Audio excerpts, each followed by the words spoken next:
Welcome everyone. इस video में हम रियल नंबर्स के मल्टीपल चॉइस क्वेश्चंस करेंगे जो टर्म वन में आने हैं, ठीक है। और ये सारे कॉन्सेप्ट यूज़ होंगे, जहाँ जहाँ यूज़ होंगे मैं एक्सप्लेन करता जाऊँगा। आज मैं कॉन्सेप्ट पकड़ रहा हूँ कि दो नंबर्स का अगर एचसीएफ इंटू एलसीएम किया जाएगा that is always equal to product of two numbers. मतलब एचसीएफ इंटू एलसीएम किसके इक्वल होगा? Product of two numbers. चलिए फर्स्ट क्वेश्चन देखें। फर्स्ट क्वेश्चन है HCF of two number is 27 and their LCM is 162. If one number is 54 then the other number is, यही concept कि HCF into LCM किसके equal होगा? दो numbers, मान लो A और B दो नंबर थे, उनके प्रोडक्ट के इक्वल होगा।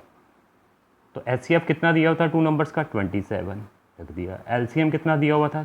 That is 162 equals to, if one number is 54, मान लो A एक नंबर था 54, दूसरे वाला नंबर निकालना B निकालना, तो निकल आएगा 27 इंटू 162, 54 डिवाइड में आ जाएगा इक्वल्स टू B। ये टेबल पे जाएगा 27 टू ज़ा 54, ये कैंसिल हो जाएंगे 81। सो B आ गया 81। ऑप्शन चेक करेंगे, yes C is the right answer, 81 is the right answer. चलिए second question, HCF into LCM product of two numbers, same concept. HCF into LCM for the two number 50 and 20 is, HCF और LCM निकालने की ज़रूरत नहीं, सिर्फ क्या पूछा उसने एग्जामिनर ने? HCF into LCM का प्रोडक्ट करके कितना आएगा? हमें पता है कि प्रोडक्ट ऑफ टू नंबर्स के इक्वल होता है, और दोनों नंबर्स दिए हुए हैं, एक 50 एक 20, 50 into 20 that is 1000। So HCF into LCM करके उसने पूछा है, तो HCF इंटू LCM करके कितना आएगा? 1000। Option C is the right answer. Third question, third question में लिखा है given that HCF of two numbers, जो ब्रैकेट में लिखे बेटा ये दोनों नंबर है A एंड B, HCF 11 है, LCM of same two number is 253 into R, the value of R, same वही concept, HCF into LCM is equals to product of two numbers. HCF कितना दिया हुआ था? 11, LCM that is 253 into R, और जो bracket में लिखे वो दोनों नंबर्स हैं, एक नंबर था 253 और दूसरे वाला 440। आई होप सबको क्लियर है। 253 से 253 कैंसिल, R की वैल्यू कितनी आ जाएगी? 11 से डिवाइड कर दे, 11 नीचे आ जाएगा, 440 अपॉन 11 दैट इज़ 40।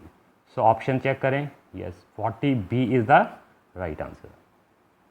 चलिए नेक्स्ट क्वेश्चन फोर्थ। नेक्स्ट में भी वही same HCF into LCM product of two number, ये 2020 के सैम्पल पेपर में था। If x into Y is equal to 180, HCF is 3, मतलब दो नंबर x और y है, उनका HCF 3 है और LCM निकालना है। वही HCF इंटू LCM करेंगे, वो किसके होगा? Product of two numbers. अब नंबर x एंड y थे तो x इंटू वाई लिख सकता हूँ। HCF दिया हुआ था दैट इज़ 3, और पूछा गया है LCM, x और y मिला के मल्टीप्लाई करके आंसर कितना दिया हुआ था? X Y that is 180। तो LCM कितना आ जाएगा? 3 से डिवाइड कर दे, 180 डिवाइडेड बाय 3। आई होप इतने स्टेप करने की भी ज़रूरत नहीं पड़ेगी, स्टार्टिंग में सब कुछ करके दिखा रहा हूँ। So option A is the right answer. Question number 5, sum of the exponents of prime factors in the prime factorization of 196, ये 2020 के क्वेश्चन पेपर में ही था। 196 के प्राइम फैक्टर्स बनाने सबको आते, 2 से डिवाइड हो गया, 9 ज़ा 8, 2 टाइम्स किया 49, 7 के टेबल पे जाएगा, 7 7 ज़ा 49। अब इसके 196 के प्राइम फैक्टर अगर मैं लिखूँ क्या आ जाएगा? 2 दो बार आ रहा है, मतलब 2 की पावर 2 मल्टीप्लाई बाय 7, कितनी पावर हो जाएगी? 1 2, 7 की पावर 2। अब बोल क्या रहे हैं? सम निकालना है, किनका? एक्सपोनेंट। एक्सपोनेंट का मतलब पावर्स। पावर कौन कौन सी आ रही है? दैट इज़ 2, यहाँ भी क्या आ रही है? एक्सपोनेंट 2। दोनों तरफ जो एक्सपोनेंट आ रहे हैं उनको ऐड करो, सम करो, वो आंसर पूछा है। तो आंसर कितना आ जाएगा? 4। दोनों के एक्सपोनेंट का सम कितना होगा? That is 4। Option B is the right answer. I hope सबको क्लियर है। चले नेक्स्ट 6 क्वेश्चन। 6 में लिखा if two positive integers a and b are written as A is equal to X cube Y square and B equal to X Y cube Z, X Y and Z common लगा ले, X Y Z are prime numbers, then H C F of A and B. भाई H C F में क्या होता है, बहुत simple सी बात है, एच सी एफ पहले फैक्टर्स बना लो, फैक्टर्स तो ऑलरेडी बने हुए हैं, चेक करते कॉमन क्या आ रहा है, एक्स इधर भी आ रहा है इधर भी आ रहा है, जो कॉमन आ रहा है पहले लिख दें, वाई इधर भी आ रहा है इधर भी आ रहा है लिख दे, जेड इधर नहीं आ रहा है इधर आ रहा है, कॉमन लिखने बस एच सी एफ में, एक्स और वाई कॉमन थे। अब पावर देखते हैं कौन सी लेनी है, जो कम पावर है, जो कम, यहाँ 3 थी पावर, यहाँ x की 1 थी, जो कम पावर है वही आएगी 1 ही पावर, इट्स सेल्फ क्लियर है। अब यहाँ y की पावर 2 है, यहाँ y की पावर 3 है, जो कम पावर है 2 पावर कम है तो 2 वाली आएगी, ये एच आ जाएगा। सो एक्स वाई स्क्र B is the right answer. So H में क्या करते हैं, कॉमन लिखे, फिर कम जो पावर है वो लगा देंगे। अगर इसी में एलसीएम पूछा होता, सपोज करो क्वेश्चन बदल के एलसीएम लिखता, देन एलसीएम 4 ऑप्शन दे देता, तो एलसीएम में क्या करते हैं, सारे फैक्टर लिखते हैं कॉमन है कि नहीं है, एक्स भी लिखते, वाई भी लिखते और जेड भी लिखते, सारे एक्स वाई जेड कॉमन ही देखते, और हाईएस्ट पावर देखते हैं, यहाँ 3 थी यहाँ 1 थी, हाईएस्ट पावर लिखते 3, यहाँ 3 थी यहाँ 2 थी, मतलब हाईएस्ट पावर 3 है, और जेड की हाईएस्ट पावर तो 1 ही है, तो एलसीएम होता तो ये, फिलहाल क्वेश्चन जो पूछा है X Y square. I hope clear है कॉन्सेप्ट। एचसीएफ में common with least power, LCM में सारे फैक्टर कॉमन है कि नहीं विद हाईएस्ट पावर। चले 7th क्वेश्चन, क्या लिखा है, LCM of the smallest 2 digit composite number and smallest composite number. मैंने लिखे हुए बेटा प्राइम नंबर्स जो सिर्फ अपने टेबल पे जाते हैं, 2, 3, 5, 7, 11, जिनके सिर्फ एग्जैक्टली 2 फैक्टर है, having 2 factors are called prime number. Composite number 4 से शुरू होंगे, जो दूसरे के टेबल पे भी चले हैं, मोर देन 2 फैक्टर, मैं एक्सप्लेन करूँगा अगले पार्ट में भी। फिलहाल कॉम्पोजिट नंबर क्या है, 4, 6, जो दूसरे के टेबल से डिवाइड हो रहे हैं। और अब सब नोट करना, सबसे छोटा कॉम्पोजिट नंबर 4 है, और सबसे छोटा कॉम्पोजिट 2 डिजिट नंबर 10 है। सिंगल डिजिट नंबर 4 है, 2 डिजिट नंबर 10 है। यही पूछा एलसीएम निकालना किसका, smallest 2 digit composite number. 2 digit composite number smallest कौन सा आ गया, 10, ठीक है। और उसके बाद क्या लिखा है, and the smallest composite number, smallest composite number क्या है, 4, सबसे छोटा कंपोजिट नंबर 4, मतलब बात चल रही 10 एंड 4, ये स्मॉलेस्ट 2 डिजिट कॉम्पोजिट नंबर था, ये स्मॉलेस्ट कॉम्पोजिट नंबर, इनका एलसीएम क्या होगा, तो एलसीएम निकाल लो बेटा। कई तरीके हैं एलसीएम, या तो फैक्टर बना लो 10 के 2 × 5, और 4 के फैक्टर बना लेंगे, that is 2 square. I hope सबको क्लियर इतनी बात, 2 × 2। अब एलसीएम क्या होगा, सभी फैक्टर लिखते हैं, 2 एंड 5 दोनों लिख देंगे, 2 भी और 5 भी, हाईएस्ट पावर मतलब 4 × 5 that is 20। So option C is the right answer. ऐसे कर ले, नहीं तो ऐसे ले ले, 10 और 4 का एलसीएम सबको ही पता है वैसे तो 20, 2 5 ज़ा 2 ज़ा, 2 के टेबल पे गया 1, 5 के टेबल पे 1 1 जब आ जाए, 2 2 ज़ा 4, 4 5 ज़ा 20 जा, ऐसे ले ले। सो एलसीएम इज़ 20। क्लियर क्या होना चाहिए, स्मॉलेस्ट 2 डिजिट कॉम्पोजिट नंबर क्या था, 10, स्मॉलेस्ट कॉम्पोजिट नंबर क्या था, 4। I hope clear. चलेगी नेक्स्ट क्वेश्चन। अब बोल रहा है कि HCF of 65 and 117 is expressible in the form of 65m - 117 then value of m। बेटा ट्राई करें पोज करके 65 और 117 के फैक्टर्स बना लें। जब भी HCF एलसीएम निकालना, प्राइम फैक्टराइजेशन से फैक्टर बना लें। ये किस टेबल पे गया, 5 के टेबल पे, 5 1 ज़ा 5, 13, सो 5 × 13। 117 के भी बना ले बेटा, 3 के टेबल पे गया, 3 3 ज़ा 9, 2 39, 3 के टेबल पे 3 1 ज़ा 13, तो ये आ जाएगा 3 × 3 × 13, मतलब 3 2 बार आ रहा है, 3 स्क्वायर लिख देंगे, ठीक है, पावर 2 हो जाएगी, मल्टीप्लाई बाय 13।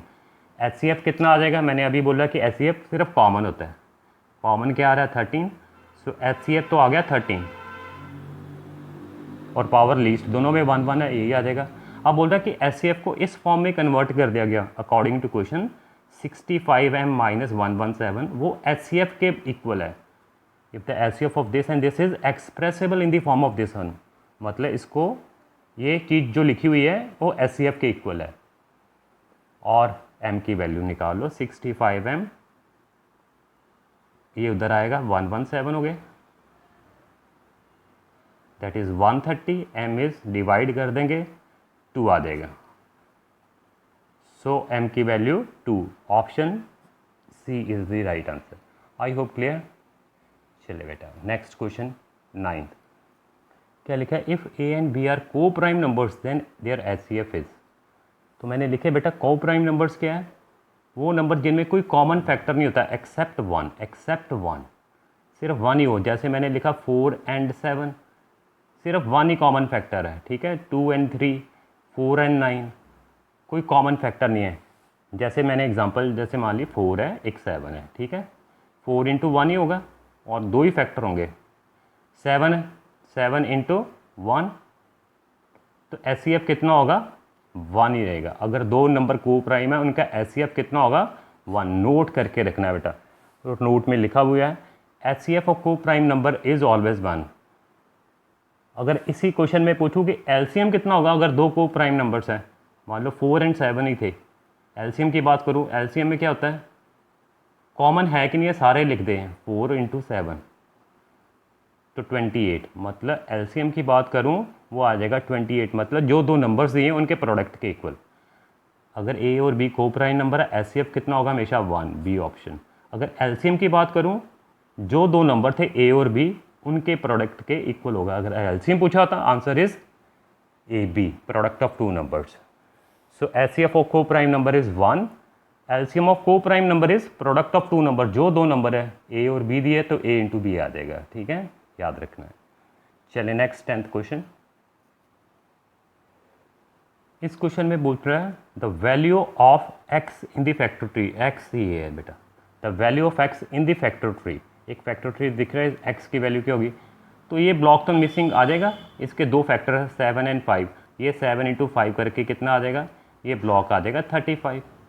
अब x कैसे आ जाएगा, x के दो फैक्टर्स हैं ये और ये, तो x आ जाएगा 2 इंटू 35, मल्टीप्लाई कर देंगे, that is 70। So option check करेंगे, A is the right answer.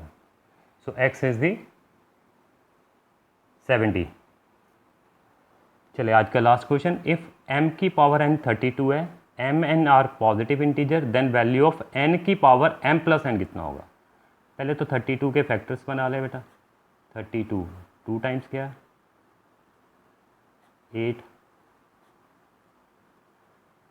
I hope सबको क्लियर है। 1 पावर 2, 3, 4, 5 कितना हो जाएगा, n की पावर n दिया हुआ था एग्जामिनर ने, m की power n that is equal to 32। 32 का मतलब 2 की पावर 5, ये मतलब हो गया। अब साफ दिख रहा है m कितना हो जाएगा, कंपेयर कर लेंगे, m होगा 2 और n कितना होगा 5, m और n आगे दोनों, m 2 और n 5, और पूछा क्या है, find the value of n की पावर m प्लस n, ये फाइनल आंसर है। n कितना आया था जी 5, m कितना था 2 और n कितना था 5, ये बन गया क्वेश्चन। तो कितना हो जाएगा 5 की पावर 7। सो ऑप्शन है जी 5 की पावर 7 क्वेश्चन में, यस इजी होके देखना, B is the right answer. I hope सबको क्लियर। चले बेटा ट्राई करना, इसका पार्ट सेकंड 2-4 दिन में आएगा, ठीक है। चले, थैंक यू वेरी मच।